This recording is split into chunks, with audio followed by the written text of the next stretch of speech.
الحمد للہ وکفى وسلام علی عباده الذین اصطفى اما بعد اعوذ باللہ من الشیطان الرجیم بسم اللہ الرحمن الرحیم ان اول بیت وضع للناس للذی ببکہ سبحان ربک رب العزت عما یصفون وسلام علی المرسلین والحمد للہ رب العالمین اللہم صلی علی سیدنا محمد وعلی آل سیدنا محمد وبارک وسلم اللہم صلی علی سیدنا محمد وعلی آل سیدنا محمد وبارک وسلم اللہم صلی علی سیدنا محمد وعلی آل سیدنا محمد وبارک وسلم ان اول بیت، بے شک وہ پہلا گھر، وضع للناس جو انسانوں کے لیے بنایا گیا، للذی ببکہ وہ بکہ تھا۔ بکہ بیت اللہ کا نام ہے اور مکہ شہر کا نام ہے۔ یہ سب سے پہلا گھر تھا۔ اس کا کیا مطلب؟ اس کا مطلب یہ کہ عبادت کی نیت سے بنایا جانے والا پہلا گھر۔ رہائش کے لیے تو پہلے بھی گھر بنائے لوگوں نے، لیکن جو سب سے پہلا گھر عبادت کی نیت سے بنا وہ کعبۃ اللہ تھا۔ حضرت آدم علیہ السلام نے اس کو تعمیر کیا، پھر اسی تعمیر پر یہ مکان بنتا چلا آیا۔ حضرت ابراہیم علیہ السلام نے بھی اسی تعمیر پر اس کو دوبارہ تعمیر کیا۔ پھر قریش مکہ نے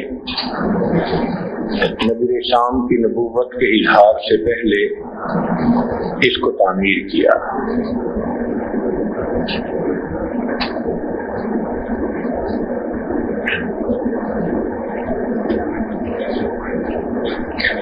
تو دنیا میں عبادت کی نیت سے سب سے پہلا گھر جو بنا وہ بیت اللہ تھا۔ شروع میں اس کے اوپر غلاف نہیں ہوتا تھا۔ پہلی مرتبہ تبع حمیری ایک بادشاہ تھا یمن کا، اس نے اس کے اوپر غلاف چڑھا دیا۔ یہ اسلام سے 900 سال پہلے کی بات ہے۔ نبی اسلام کی تشریف آوری سے 900 سال پہلے تبع حمیری نے اس پر پہلا غلاف چڑھایا اور یہ چلتا آیا۔ قریش کے زمانے میں انہوں نے اس کے اوپر حریر کا لباس، ریشم کا غلاف چڑھایا۔ نبی علیہ السلام نے اس کے اوپر یمنی مصری جاگر کا غلاف چڑھایا۔ چونکہ نبی علیہ السلام نے اس عمل کی تصدیق فرما دی، اس لیے اب یہ ایک شرعی چیز ہو گئی۔ پھر عباسی خلفاء نے اس کے اوپر سیاہ رنگ کا جو غلاف تھا اس کو پکا کر دیا۔ پہلے کبھی سیاہ رنگ کا ہوتا تھا، کبھی سبز رنگ کا بھی ہوتا تھا۔ ابھی بھی آپ اگر دیکھیں تو بیت اللہ کے باہر کی طرف جو غلاف ہے وہ سیاہ رنگ کا ہے، جو اندر کی طرف ہوگا وہ آپ کو سبز رنگ کا نظر آئے گا۔ انشاءاللہ امید ہے کہ آپ کسوۃ الکعبہ ایک جگہ ہے جہاں پر بیت اللہ کا غلاف بنتا ہے، وہاں زیارات کے دوران تشریف لے جائیں گے اور غلاف کو خود اپنی آنکھوں سے بنتا دیکھیں گے۔ یہ ریشم کے دھاگے سے بنتا ہے اور ساتھ اس پر جو دکھائی ہے وہ سونے کی تاروں سے ہوتی ہے، سونے کا دھاگا۔ اس وقت تو یہ غلاف بہت وزنی ہوتا ہے، اس کے اوپر 700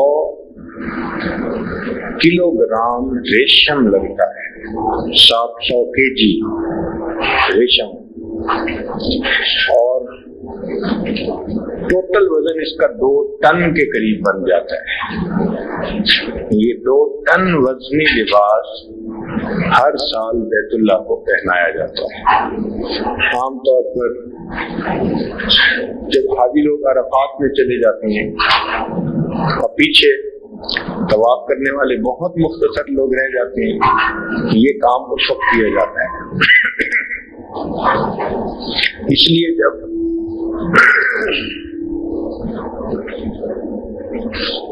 طواف زیارت کے لیے واپس آتے ہیں تو بالکل نیا نیا غلاف سامنے نظر آتا ہے۔ اس وقت کا مطلب ہوتا ہے لپٹی ہوئی چادر، تو اس کو کہتے ہیں کسوۃ الکعبہ، کعبہ پر لپٹی ہوئی چادر۔ یوں سمجھ لیں کہ یہ بیت اللہ کا احرام ہے، یا دوسرے الفاظ میں یوں سمجھ لیں کہ یہ بیت اللہ کا برقع ہے، حجاب ہے بیت اللہ کا۔ اس میں کیا حکمت ہے؟ حکمتیں بہت ہیں۔ ایک حکمت تو یہ کہ اس غلاف کے چڑھانے پر بیت اللہ شریف کے قریب جب آدمی جاتا ہے اور بیت اللہ کا غلاف پکڑ کر دعا مانگتا ہے تو یہ احساس ہوتا ہے کہ میں دامن محبوب کو پکڑ کر اس سے لپٹ کر میں اپنی فریاد بیان کر رہا ہوں۔ محبوب کے دامن کو پکڑ کے اپنی فریاد کہنا، اس سے انسان کی یکسوئی بہت جاتی ہے۔ چنانچہ نبی علیہ الصلوۃ والسلام سے بھی غلاف کعبہ کو پکڑ کر دعا مانگنا ثابت ہے۔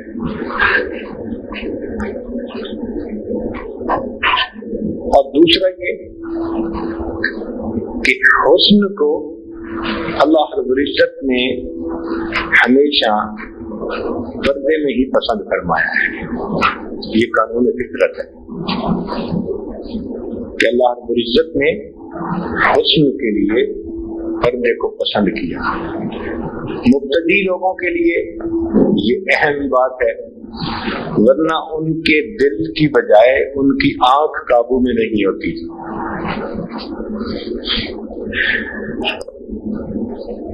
یار لوگ جس محبت کے ساتھ خلاف کعبہ کو پکڑتے ہیں، سبحان اللہ، اگر اس پر یہ نہ کہا جاتا کہ بھئی طواف کے دوران بیت اللہ کی طرف نہ دیکھیں، تو پتہ نہیں بیت اللہ سے لپٹ لپٹ کر ان کا کیا حال ہوتا۔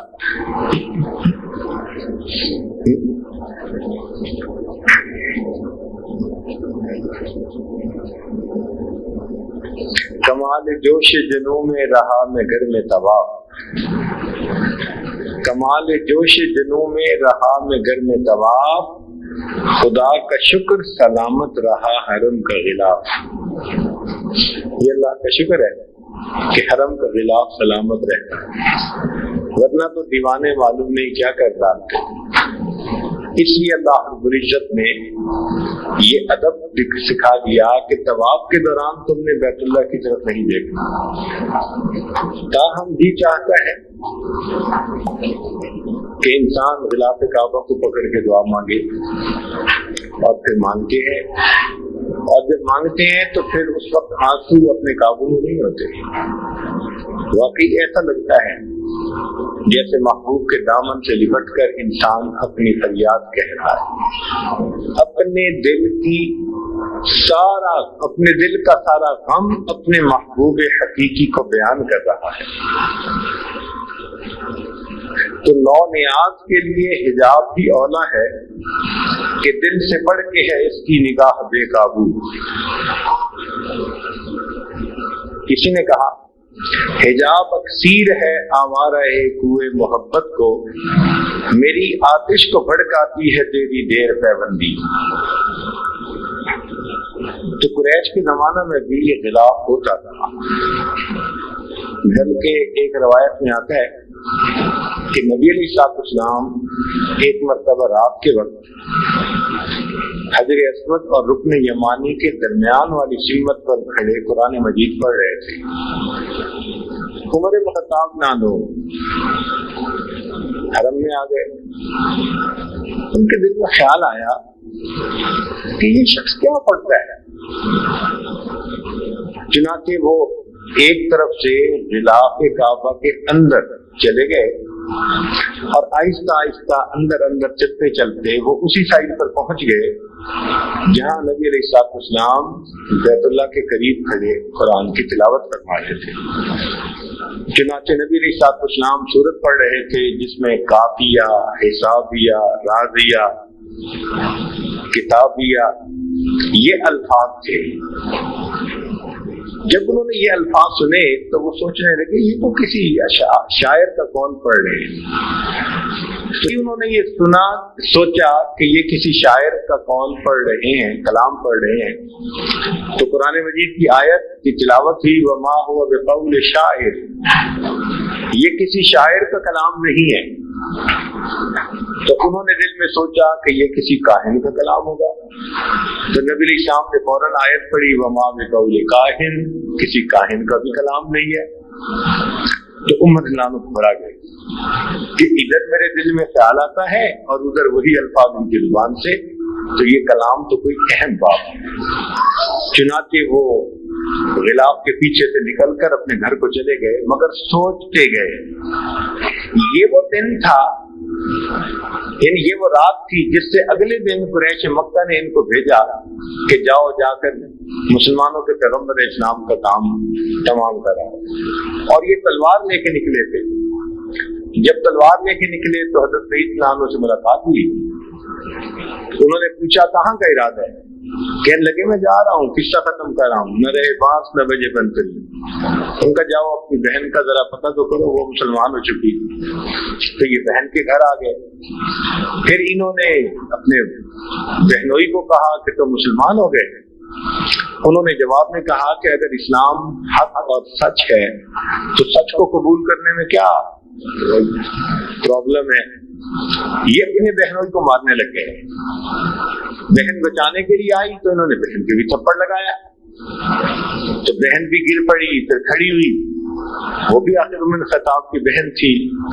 تو بہن نے پھر وہ تاریخی جملہ کہا. اس نے کہا عمر، جس ماں کا دودھ تو نے پیا ہے اسی ماں کا دودھ میں نے پیا ہے. جسم سے جان تو نکال سکتا ہے، ایمان جسم سے نہیں نکال سکتا. یہ الفاظ تھے کہ جو بجلی بن کر گرے. اب خیال تو پہلے سے تھا کہ یہ کوئی خاص کلام ہے. تو یہ اپنی بہن سے کہنے لگے کہ اچھا مجھے بھی سناؤ تم کیا پڑھ رہے تھے. اس نے کہا تو پاک نہیں ہے، پہلے غسل کر پاک ہو پھر اس کلام کو سن سکے گا. چنانچہ انہوں نے غسل کیا، پھر پوچھا کہ وہ کلام سناؤ. تو اس پر اس صحابی نے وہ کلام سنایا طٰہٰ ما انزلنا علیک القرآن لتشقیٰ الا تذکرۃ لمن یخشیٰ. پھر سنتے سنتے جب اس آیت پر پہنچے اننی انا اللہ لا الہ الا انا فاعبدنی واقم الصلاۃ لذکری، اللہ نے دل کے تالے کھول دیے.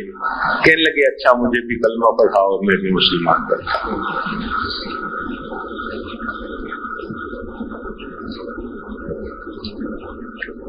تو یہ غلاف کعبہ بہت پہلے سے ہے، اسلام سے 900 سال پہلے سے اس کی تاریخ شروع ہوتی ہے. چنانچہ ایک مرتبہ ایک قریش مکہ کے سرداروں میں سے آدمی تھا، وہ آیا اور اس کا نام تھا عفیف، کندہ کا رہنے والا تھا. اس نے آ کے بیت اللہ کے قریب ایک عجیب منظر دیکھا کہ بیت اللہ کے دروازے کے قریب یعنی مقام ابراہیم پر نبی علیہ السلام کھڑے ہیں اور آپ کے پیچھے ایک نوجوان لڑکا کھڑا ہے، 16 سال اس کی عمر، اور اس کے پیچھے ایک عورت کھڑی ہے. اور نبی علیہ السلام جو کر رہے ہیں لڑکا بھی وہی کرتا ہے، عورت بھی وہی کرتی ہے. تو اس کو دیکھ کر بڑا تعجب ہوا. چنانچہ وہ عباس رضی اللہ تعالیٰ عنہ کو ملا اور مل کر کہنے لگا کہ مجھے لگتا ہے کہ کوئی بڑا واقعہ پیش آنے والا ہے۔ اس نے پوچھا کیوں؟ کہنے لگا میں بیت اللہ گیا تھا تو میں نے بیت اللہ کے قریب یہ ایک منظر دیکھا۔ اس نے کہا وہ جو آگے کھڑے تھے وہ محمد بن عبداللہ تھے صلی اللہ علیہ وسلم، اور ان کے جو پیچھے لڑکا تھا وہ ان کا اپنے ہی گھر کا بچہ ہے، اس کا نام علی ہے، اور جو پیچھے عورت تھی وہ ان کی بیوی، اس کا نام خدیجہ ہے۔ اصل میں جبریل علیہ السلام نے جب نماز کا حکم آ کر دیا تو نبی علیہ السلام کو نماز پڑھنا بھی سکھائی، بتائی۔ نبی علیہ السلام نے جبریل علیہ السلام سے وہاں نماز سیکھی۔ پھر آپ جب نماز پڑھنے لگے تو آپ کے پیچھے حضرت علی عنہ ہوتے تھے اور ان کے پیچھے آپ کی اہلیہ خدیجہ الکبریٰ ہوتی تھی۔ تو یہ نماز کا منظر دیکھ کر وہ قریشی سردار اتنا متاثر ہوا کہ وہ کہنے لگا کہ مجھے لگ رہا ہے کہ کوئی بڑا واقعہ پیش آنے والا ہے۔ آج بھی اگر آپ جائیں تو بیت اللہ شریف کے دروازے والی سائڈ پر، دروازے سے تھوڑا رائٹ کی طرف آپ دیکھیں تو وہاں نیچے بنیادوں پر کچھ پتھر لگے ہوئے ہیں، تو آپ کو ایک جگہ 5-6 پتھر نظر آئیں گے چھوٹے چھوٹے لگے ہوئے۔ تقریباً یہ وہ جگہ ہے جہاں پر نبی علیہ السلام نے سب سے پہلی نماز پڑھی۔ تو کوشش کریں اگر موقع مل سکے، عورتوں کے لیے تو ذرا مشکل ہوتا ہے، رات میں تو ہم نے عورتوں کو بھی وہاں نماز پڑھتے دیکھا، اگر وہاں موقع مل سکے تو وہاں 2 رکعت نفل پڑھ کر اللہ سے یہ دعا مانگیں کہ اے اللہ، آپ کے پیارے حبیب صلی اللہ علیہ وسلم نے امت کو نماز پڑھنی یہاں سکھائی، میں بھی 2 رکعت پڑھ رہا ہوں، مجھے بھی نماز صحیح طریقے سے پڑھنا آپ سکھا دیجئے۔ نماز کا جو خشوع ہے اور خضوع ہے، اے اللہ مجھے بھی عطا فرما دیجئے۔ مقام احسان والی نماز جس کے بارے میں آپ نے فرمایا ان تعبد اللہ کأنک تراہ فإن لم تکن تراہ فإنہ یراک، اللہ مجھے بھی زندگی میں ایسی نماز پڑھنے کی توفیق عطا فرما دیجیے۔ تو اسی جگہ پر جب آپ جا کر دعا مانگیں گے تو نسبت تو بڑی چیز ہے نا،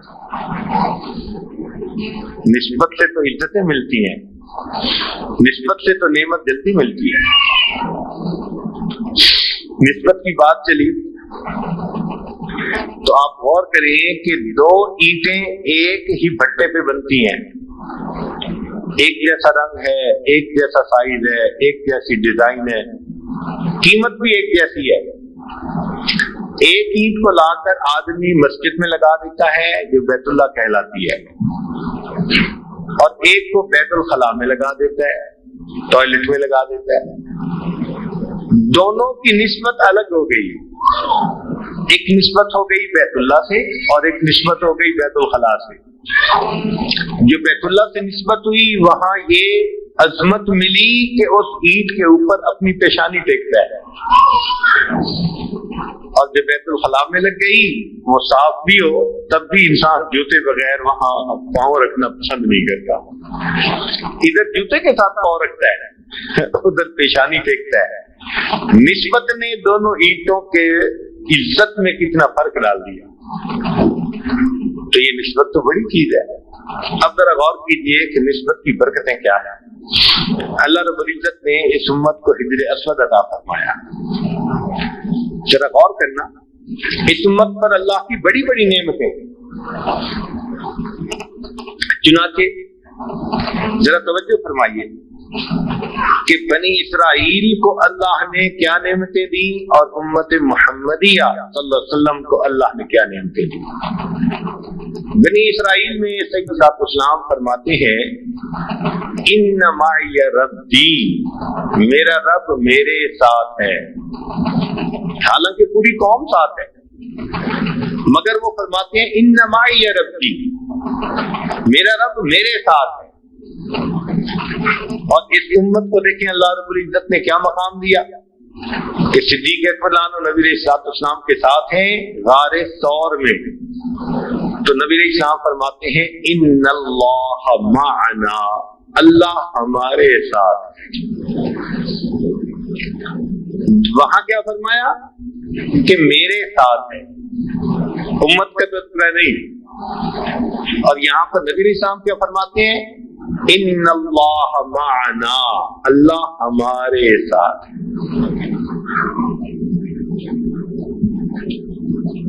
دوسرا علمی نقطہ، حضرت یعقوب علیہ السلام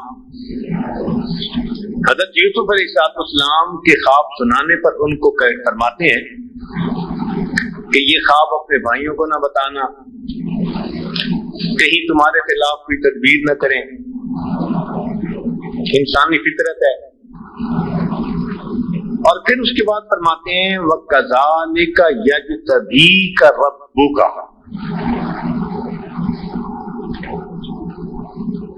اور ایسی تیرا رب تجھے اپنے لیے خاص کر لے گا۔ یعنی ان کو ایک ایسا صیغہ استعمال کیا کہ کر لے گا۔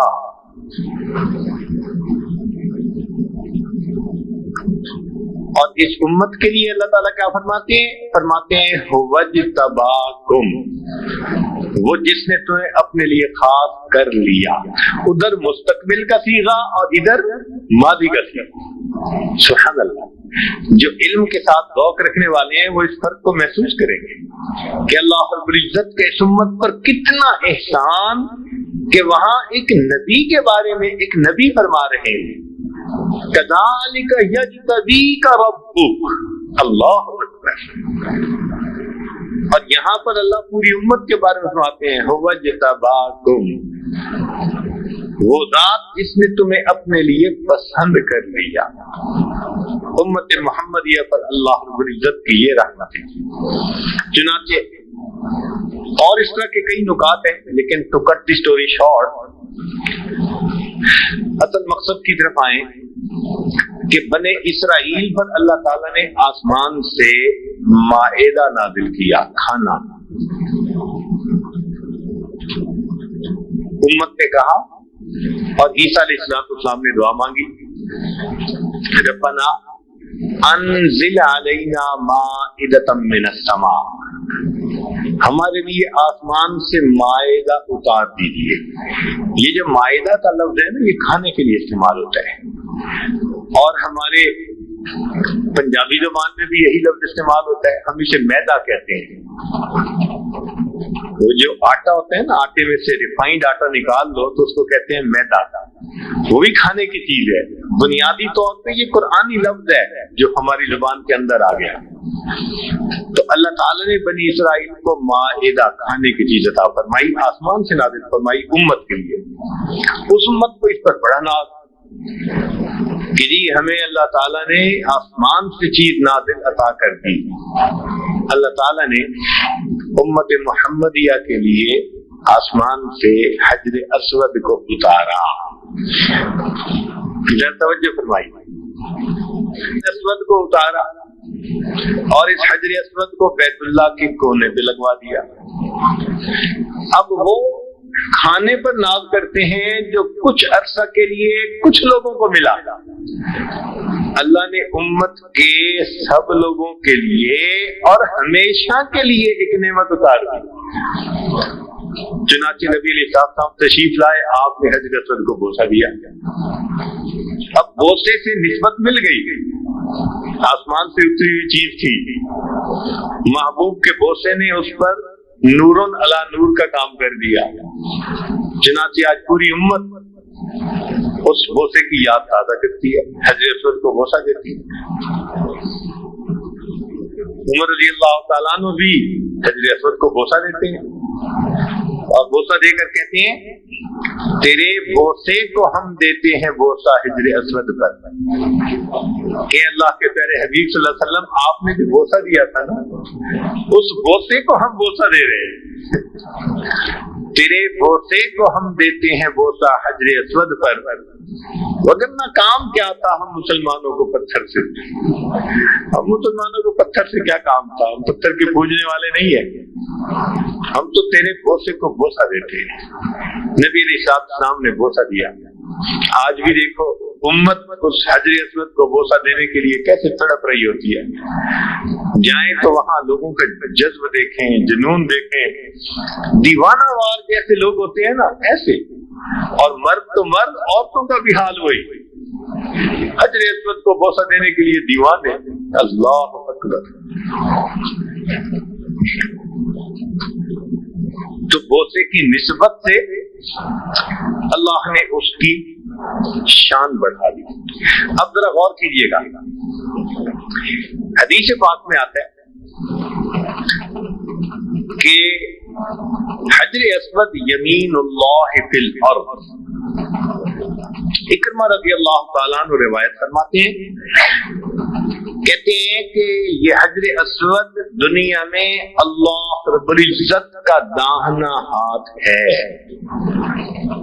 اور اس پر پھر محدثین نے لکھا کہ روایت میں آیا ہے کہ جس شخص کو نبی علیہ السلام کا زمانہ نہ مل سکا, اگر اس نے آ کر بیت اللہ کے اس پتھر کو, حجر اسود کو بوسہ دے لیا, تو بوسہ دینے سے اس کو اللہ سے اور نبی علیہ السلام کے ہاتھوں پر بیعت کرنے کی سعادت حاصل ہوگی. اللہ اکبر کبیرہ. یہ اتنا بڑا کام ہے, اتنا بڑا عمل ہے جی, کہ جس نے نبی علیہ السلام کا زمانہ نہیں پایا اور اس نے حجر اسود کو چھو لیا, بوسہ دے لیا, اس نے گویا اللہ رب العزت اور حضور اکرم صلی اللہ علیہ وسلم کے ہاتھ پر بیعت کر لی. آج کسی کام کو محفوظ کرنا ہوتا ہے نا, تو پھر ویڈیو کیمرے کے سامنے لاتے ہیں. آپ دیکھیں امیگریشن سے نکلتے ہیں نا, تو پاسپورٹ چیک کرتے ہوئے کہتے ہیں ذرا کیمرے کے سامنے آئے, اس کو محفوظ کرتے ہیں. اسی طرح حجر اسود انسان کے قلبی احوال, کیفیات کو محفوظ کر لیتا ہے. چنانچہ جب فتح مکہ ہوا تو نبی علیہ السلام کے ہاتھ پر 2000 لوگوں نے ایک دن میں بیعت کی. 2000 لوگوں نے. حدیث مبارکہ میں آتا ہے کہ نبی علیہ السلام اس کونے پر بیٹھے جہاں حجر اسود ہے, اور پوری قوم بالکل حجر اسود کے سامنے تھی, اور یہی بیٹھ کر نبی علیہ السلام نے ان سے بیعت لی. تو اگر ان لوگوں نے اسی جگہ بیٹھ کر نبی علیہ السلام سے بیعت لی, تو ایسا بھی تو ہو سکتا ہے نا کہ ہم بھی حجر اسود والی لائن کے اوپر 2 رکعت نفل پڑھ کے اللہ سے توبہ کی دعا مانگے, اے میرے اللہ, تیرے محبوب کے ہاتھوں پر ایک وقت قریش نے آ کر توبہ کی تھی, میں اس امت کا ایک گنہگار بندہ آج ایسے وقت میں پہنچا کہ تیرے محبوب دنیا میں نہیں, میں اسی جگہ آ کر بیٹھا تھا, اسی ویڈیو کیمرے کے سامنے جس کو حجر اسود آپ کہتے ہیں, جو آپ کی رحمت کا دایاں ہاتھ ہے. اور اے اللہ, میں بھی یہاں بیٹھ کر آج سچے دل سے توبہ کر رہا ہوں, اللہ آپ نے میری اس توبہ کو قبول فرما لے. یقیناً اللہ کی طرف سے رحمت ہوگی اور اللہ رب العزت توبہ کو قبول فرمائے. یہ جو عمرے کے زائد دن ہے نا, یہ انہی کاموں کے لیے ہے. ہم ایسی ایسی جگہوں پر بیٹھیں اور بیٹھ کر ہم اللہ سے دعائیں مانگیں.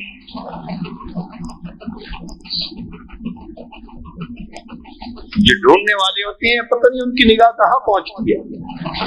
چنانچہ دارالعلوم دیوبند کے دوسرے محتمم گزرے ہیں, ان کا نام تھا رفیع الدین.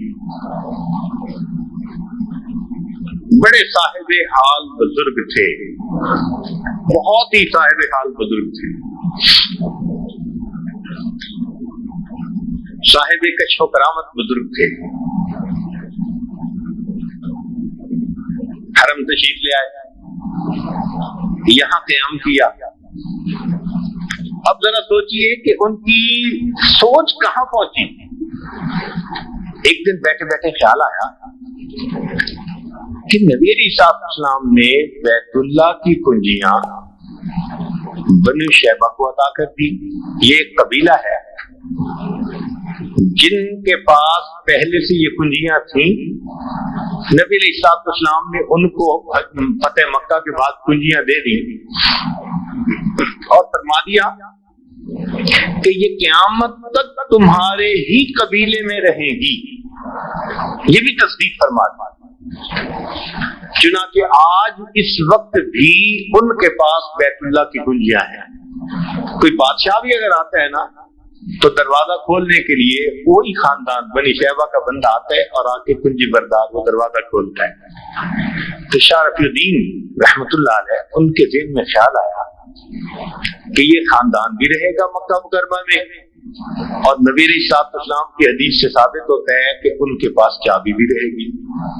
چنانچہ انہوں نے کیا کیا کہ جو بیت اللہ کا کنجی بردار تھا نا اس کے ساتھ دوستی لگائی، واقفیت بنائی، تعارف کیا، ہدیہ تحفہ دیا، بات چیت کی، حتیٰ کہ چند دنوں میں انسان ہے آپس میں خوب موانست ہو گئی، محبت ہو گئی، جان پہچان ہو گئی. جانے کا وقت آ گیا تو جاتے ہوئے تو پھر دل اداس ہوتے ہی ہیں. تو یہ اس سے جب ملنے لگے تو ان کا بھی دل اداس تھا کہ اچھا آپ جا رہے ہیں. انسان کہتے ہیں نا کوئی کام ہمارے ذمہ، ہم کیا کر سکتے ہیں. تو جب انہوں نے کہا نا کوئی کام ہمارے ذمہ تو فرمان لگے ہاں ایک کام ہے اگر آپ کر دیں تو. کون سا؟ کہ وہ کام یہ کہ یہ کچھ پیسے ہیں، یہ تو ہے ہدیہ، اور یہ ایک تلوار ہے، یہ ہے امانت. کیا مطلب؟ کہ یہ چابی تمہارے خاندان میں چلتی رہے گی، یہ تلوار بھی امانت کے طور پر آپ اپنے خاندان کے حوالے کر دیں، وہ بھی اس تلوار کو محفوظ رکھیں. جب امام مہدی آئیں گے اور آپ کے خاندان کا جو شخص ہوگا وہ جیسے ان کے لیے دروازہ کھولے گا وہ میری طرف سے ان کو یہ تلوار کا ہدیہ بھی پیش کر دے گا. اللہ اکبر. محبت دیکھو کہاں انسان کی سوچ کو لے کے جاتی ہے. اللہ اکبر کبیر. یہ فرق ہے ہم میں اور اہل اللہ میں کہ ہم آتے ہیں اور عمرہ کیا اور فارغ، اب بازار ہے اور ہم طوافین اور طوافات ہیں. ماشاءاللہ بن داؤد ہے، اس کا طواف ہو رہا ہے صبح و شام. اور جو اللہ والے ہیں ان کا دل حرم میں اٹکا رہتا ہے. چنانچہ حضرت قاری رحیم بخش پانی پتی رحمت اللہ فرماتے ہیں کہ میں حرم گیا، عمرے کے لیے تشریف لائے. فرماتے ہیں حرم میں میں جتنے دن رہا، حرم میں میں جتنے دن رہا میں نے ہر نماز پہلی صف میں امام کے پیچھے تکبیر اولیٰ کے ساتھ ادا کی. اب یہ بات ہماری سمجھ سے بالا تر، ہم تو ایک نماز بھی پہلی صف میں پڑھ لیں تو بڑی ہمت، اور پہلی صف کیا امام کے پیچھے اور پھر تکبیر اولیٰ کے ساتھ. مجھے تو لگتا ہے وہ بیٹھے ہی وہیں رہتے ہوں گے، عشاء اور فجر کے درمیان باہر نکلتے ہوں گے اگر کوئی ضرورت ہوگی تو، ورنہ تو مسجد میں رہتے ہوں گے. جی ہاں ایسے وقت گزارا. چنانچہ علامہ زمخشری رحمت اللہ علیہ جنہوں نے تفسیر کشاف لکھی، جس کے بارے میں شاعر نے کہا گرا کشا ہے نہ راضی نہ صاحب کشاف، تیرے وجود پہ جب تک نہ ہو نزول کتاب. وہ علامہ زمخشری تشریف لائے تو اتنا حرم میں رہتے تھے، اتنا رہتے تھے کہ عرب لوگوں نے ان کا نام جار اللہ، اللہ کا پڑوسی رکھ دیا. یہ اللہ کے پڑوسی ہیں. اب سوچے کتنا وقت بیت اللہ کے پاس گزارتے ہوں گے کہ لوگوں نے ان کو پڑوسی کہا. یہ کوئی معمولی بات تو نہیں ہے نا. بیت اللہ کے پڑوسی، جار اللہ، اللہ کا پڑوسی.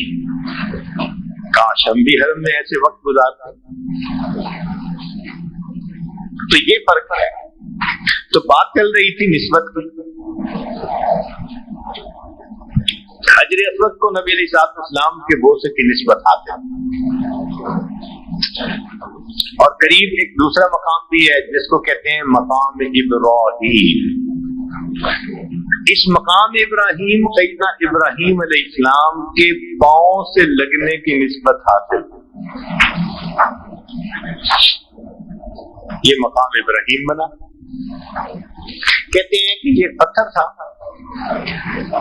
کہ حضرت ابراہیم علیہ السلام نے جب بیت اللہ کی دیواروں کو تعمیر کیا تو پھر اونچے اونچے پتھر رکھنے کی ضرورت پیش آئی.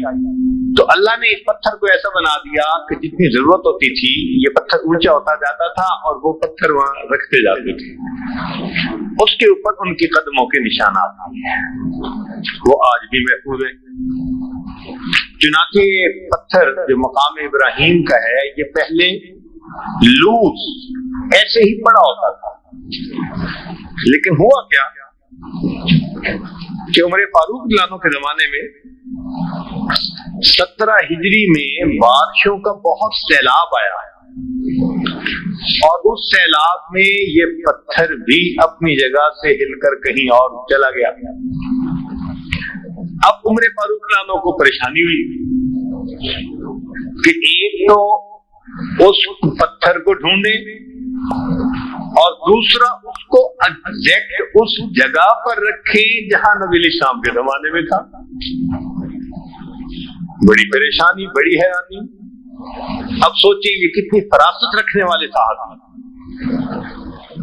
چنانچہ تلاش کیا, اللہ نے مہربانی کر دی کہ اجیاد کے طرف سے یہ مقام ابراہیم والا پتھر مل گیا. تو جب مل گیا تو پھر انہوں نے کہا کہ اب کون ہے جو مجھے یہ بتائے کہ اس کی ایگزیکٹ جگہ کون سی تھی. اندازہ تو سب کو معلوم تھا ایگزیکٹ جگہ.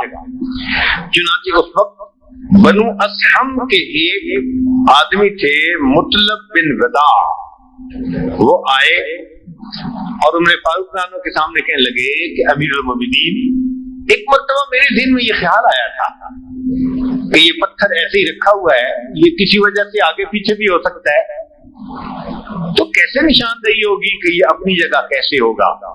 تو میں نے اس وقت اس کی باب کعبہ اور بیت اللہ کے جو کونے ہیں, رکن ارکان ہیں, ان سے پیمائش کر کے رکھ لی تھی. وہ پیمائش میرے پاس محفوظ ہے. چنانچہ عمر رضی اللہ عنہ نے ان کو بلایا اور انہوں نے آ کر بتایا اور سب صحابہ نے اس کی تصدیق کی کہ واقعی یہی اس کی اصل جگہ تھی. اس سے پتہ چلتا ہے کہ جن صحابہ نے پتھروں کی پیمائش کر کے ان کو بھی محفوظ رکھا, انہوں نے اپنے محبوب کے اقوال اور اعمال کو کیسے محفوظ کیا ہوگا. یہ قریب کے زمانے میں 1930 اور اس کے قریب کا زمانہ, اس وقت بھی یہ پتھر ایسے ہی رکھا ہوا ہوتا تھا.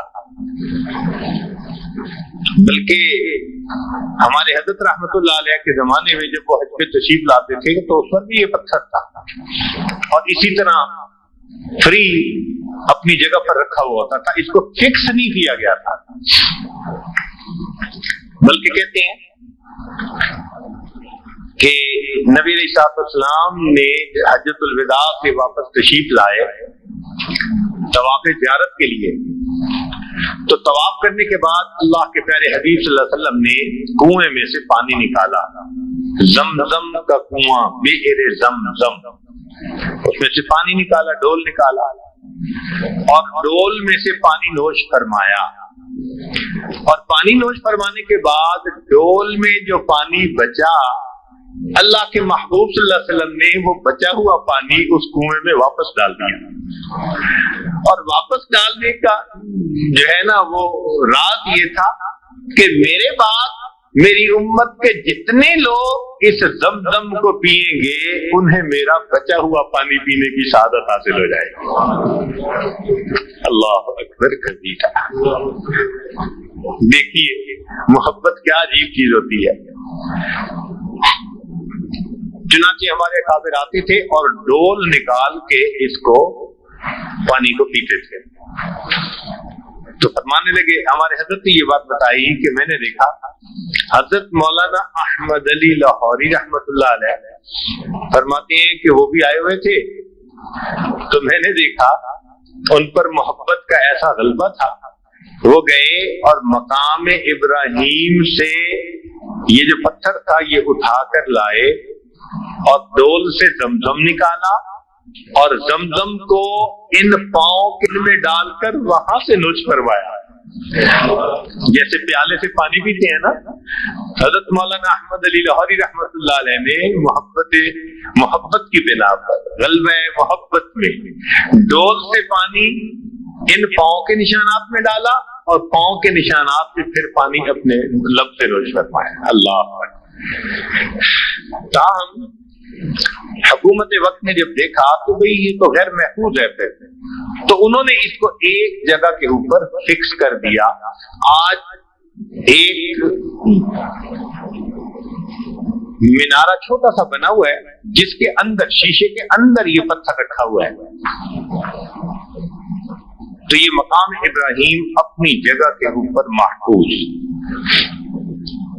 سیدنا عمر رضی اللہ تعالیٰ عنہ کو اللہ رب العزت نے ایسی سمجھ دی تھی جس پر ان کو فاروق کا لقب ملا تھا, حق اور باطل کے درمیان فرق کرنے والے فرقان,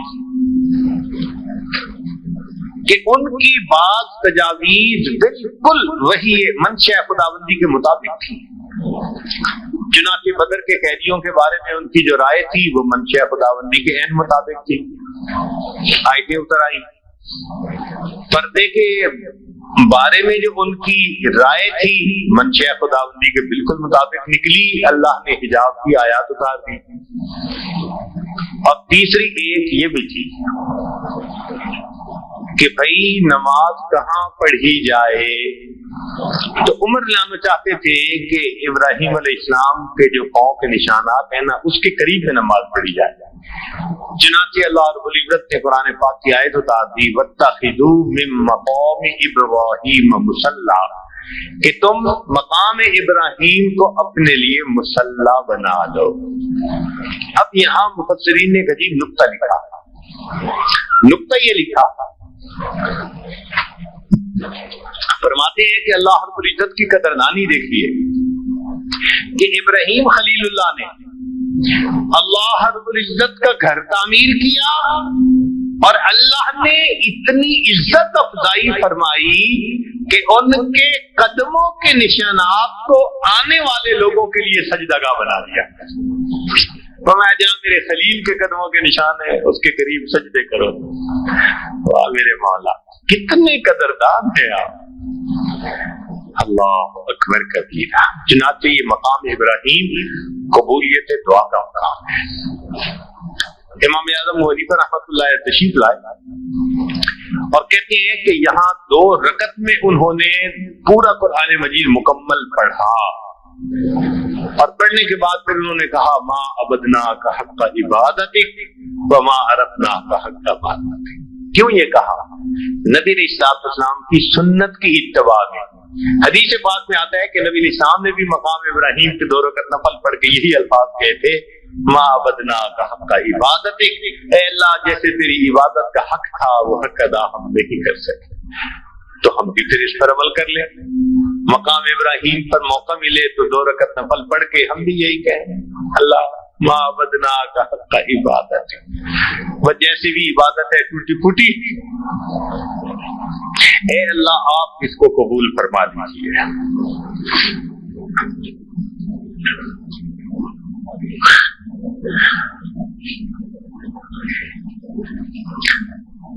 تو آج ہم نے بیت اللہ کے غلاف کے بارے میں, پھر حجر اسود کے بارے میں اور پھر مقام ابراہیم کے بارے میں آج ہم نے کچھ بات کی. ایک آخری بات جو بہت اہم ہے کہ آپ اگر بیت اللہ کو دیکھیں تو اس کے اندر کچھ نہیں ہے. ہوتے ہیں نا بھئی اندر کوئی خزانہ چھپا ہوگا, کوئی چیزیں رکھی ہوں گی, کوئی انمول چیزیں, کچھ بھی نہیں ہے اندر. بس ستون ہے اور ستون کے اوپر چھت ہے. اللہ اللہ ایسے ایک کونے میں چھت پہ جانے کا راستہ ہے, سیڑھی ہے, خالی ہے اندر سے. اب اس میں کیا راز ہے ذرا سوچیں. تو یہاں ایک راز بتایا جا رہا ہے. ہو سکتے ہیں ہماری نظر نہ پہنچے لیکن اللہ والوں کی نظر پہنچتی ہے. انہوں نے یہ راز بھی کھول دیا. ان کا دیکھو, اللہ تعالیٰ چاہتے تو اس بیت اللہ کے اندر کو سونے چاندی سے بھر دیتے, اگر چاہتے تو ہیرے اور موتی سے بھروا دیتے.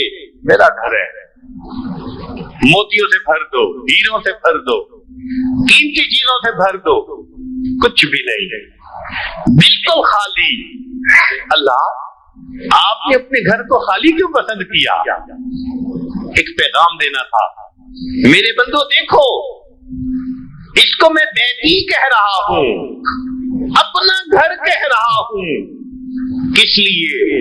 اس کے اندر کچھ نہیں, لہذا جو میری تجلیات اس گھر پر نازل ہوتی ہیں, اگر تم چاہتے ہو کہ وہ تمہارے دلوں پر نازل ہو تو تم بھی اپنے دل کو غیر سے خالی کر لو. بتوں کو توڑ تخیل کے ہوں کہ پتھر کے, بتوں کو توڑ تخیل کے ہوں کہ پتھر کے, سب بتوں کو توڑ دیجئے, اپنے دل کو ماں سوا سے خالی کر لیجئے. جیسے اس خالی کعبہ کے اوپر, اس عمارت کے اوپر اللہ کی براہ راست تجلیات اترتی ہیں, جو دل ماں سوا سے خالی ہو جاتا ہے اللہ کی براہ راست تجلیات اس دل پر اترا کرتی ہیں. اب ہم اپنے دل کی طرف ذرا جھانک کر دیکھیں, خالی ہے یا اس میں مورتیاں ہیں, شکلیں ہیں؟ ما هذه التماثيل التي انتم لها عاكفون. انسان کی تصویر پڑی ہوئی ہے, یہ بت ہے سارے کے سارے. جب تک یہ بت اندر رہیں گے وہ تجلیات نازل نہیں ہو سکتی. اس لیے آج اس مجلس میں ہم دلوں میں یہ عہد کریں کہ اے اللہ, ہم نے مخلوق کی نفسانی شیطانی شہوانی محبتوں کو ترک کر دیا, اور اے اللہ اپنے دل کو ہر خیر سے خالی کر لیا. یہ دل فقط آپ کے لیے. اب آپ ایک رحمت کی نظر اس پر ڈال دیجئے. جب ہم یہ نیت کر لیں گے تو پھر اللہ رب العزت کی خاص رحمت کی نظر اس دل پر پڑے گی. یہی کہنے کی بات ہے, ترکت اللات والعزى جميعا, ترکت اللات والعزى جميعا كذلك يفعل الرجل البصير. اللہ سب لات اور منات چھوڑ دیے